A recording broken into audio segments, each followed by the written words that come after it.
To another city in southern New Mexico that's out of this world. Alamogordo has a rich history in space exploration, and it's home to natural wonders like White Sands National Park. That's where Brianna Albizu joins us. Hey Todd, I'm here at the beautiful dunes in White Sands right now, and it's really a treasure here in the land of enchantment. White Sands is a unique and fascinating place with miles of white dunes, but they're not actually made of sand. The dunes are actually white gypsum that have been collecting here for thousands of years. After ancient lakes evaporated, they left behind crystals that were carried away by strong winds. The process still happens today, giving us the beauty of the largest gypsum dune field in the entire world. Now, those ancient lakes also left behind signs of life dating back more than 23,000 years. Fossilized tracks from woolly mammoth, giant ground sloth, dire wolf, and American lion have all been found at White Sands. Humans, too. We all know what's happening. We know that a mother's probably just picking up her child and carrying her. And fascinating is you can see the adult footprints. You can even see by how they were left that the person's shifting the child from hip to hip. There are tens of thousands of preserved footprints, making it the largest collection in the world. Now, just north of here is the White Sands Missile Range, a hub for space and military research. It all started back in the 1930s with rocket fuel tests. Then in 1954, Dr. John Stapp rode a sled that reached 632 miles per hour, making him the fastest man alive at the time. The Apollo engine was tested here in 1963, and in 1982, Space Shuttle Columbia touched down because of bad weather in California. Pilots say that after the landing, workmen would continue to find pockets of sand on board for the rest of Columbia's service. The White Sands Missile Range was also where the U.S. tested Trinity, the first atomic bomb. The Trinity site is open just twice a year to the public. The area is still used today to test rockets and other military equipment.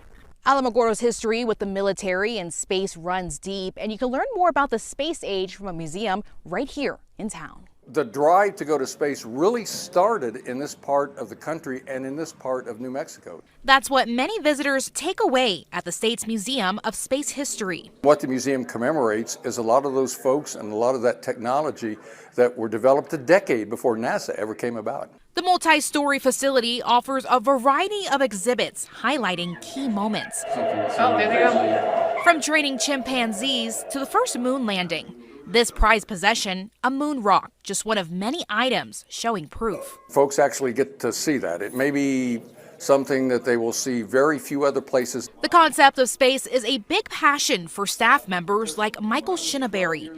He still remembers when his family watched the historic mission on TV. He was 12 years old at the time. Brings you back almost, in a sense, to that memory. How does it feel to have that? It makes me feel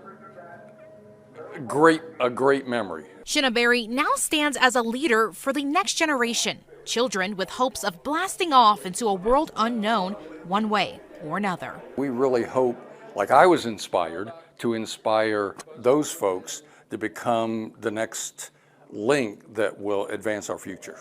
Now, outside the museum, you'll see a grave for an animal who was instrumental in space exploration. Ham was the first chimp launched in space. He was called the Astro Chimp. He was trained at Holloman Air Force Base, and in 1961, he did a suborbital flight lasting 17 minutes, making it back to Earth safely with only a bruised nose. A place east of town was built to help the military. It's called the Sunspot Observatory. Plans started during World War II because the government figured out the sun was impacting some radar and radio communications. The first telescope was built in the 50s, and the one you see now was built in 1969.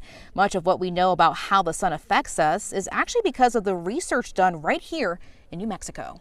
Our eyes have really been open to the critical role magnetism plays in making the sun behave the way it does every day. The observatory is open to the public, so be sure to come on out and see the telescope for yourself. It may not be out of this world, but it definitely grabs your attention. A giant pistachio just north of town. It's 30 feet tall and pretty tough to miss. The weather here is perfect for growing the nut.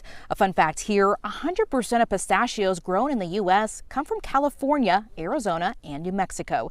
You can visit the orchards like at Pistachio Land. They sell all sorts of things made from pistachios. And of course, the red and green chili flavors are the most popular. That's what's so fulfilling, is watching people come in and ooh and ah and enjoy the products. They harvest pistachios in July, but you can enjoy them all year round. Obviously a lot to experience here. And by the way, did you know that Alamogordo means fat cottonwood? So what's behind the name? The Eddy brothers started the town and named it Alamogordo after big cottonwood trees they saw by the Pecos River. Pretty interesting, right, Todd? Alamogordo, fat cottonwood. Brianna, thank you.